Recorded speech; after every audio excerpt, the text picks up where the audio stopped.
evening, students. Today we are going to discuss about seasons. Now we are in which season, students? We are in rainy season. Of course, we are in rainy season. We have been observing rainfall frequently. So we are discussing the lesson Climate of India. In this lesson, we are going to discuss about the topic seasons. We have three main seasons, but we are discussing two seasons in this lesson. So those are summer season and winter season. We start from winter season. In these seasons, some important points are there. You need to focus on these important points because these points are very important for your exam concern. So focus on these important points. We start from winter season. This winter season starts from mid-November and ends with February. In this season, the temperatures completely drops, and in North India, the temperatures almost below 10 degrees. In South India, mostly on coastal areas, because of land-water relationship, the temperatures always moderate. The temperature doesn't decrease less than 20 degrees. It always moderate, even in summer as well as in winter also. The climates are moderate.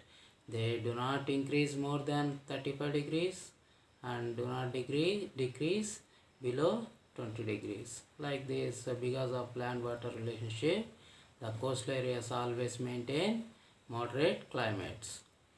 So that's why on the coastal areas the climate is moderate, not decrease below 20 degrees. But in North India particularly, it decreases below 10 degrees, and sometimes it touches 0 degrees also. In this winter season, some rainfall happens in North India. In western northwest of India, rainfall happens, and this rainfall happens because of western disturbances. You know, the Mediterranean Sea between African continent and Europe continent. Because of some extratropical storms happened in Mediterranean Sea, because of this, the wind blows towards India. This wind also brings some moisture. It gives rainfall.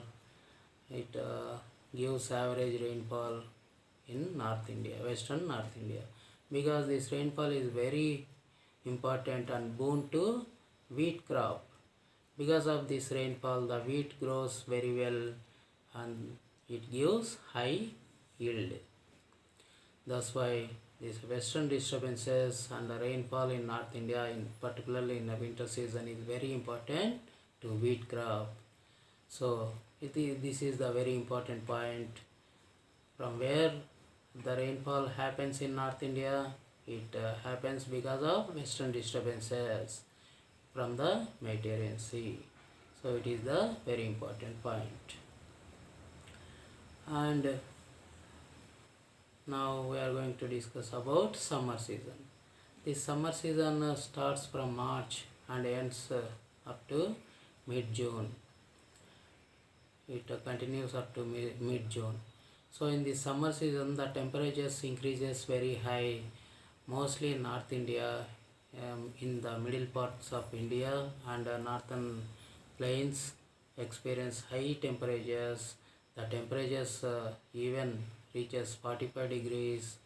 So in South India, because of coastal areas, you know that land-water relationship on coastal area make that temperature moderate temperatures without increasing highly.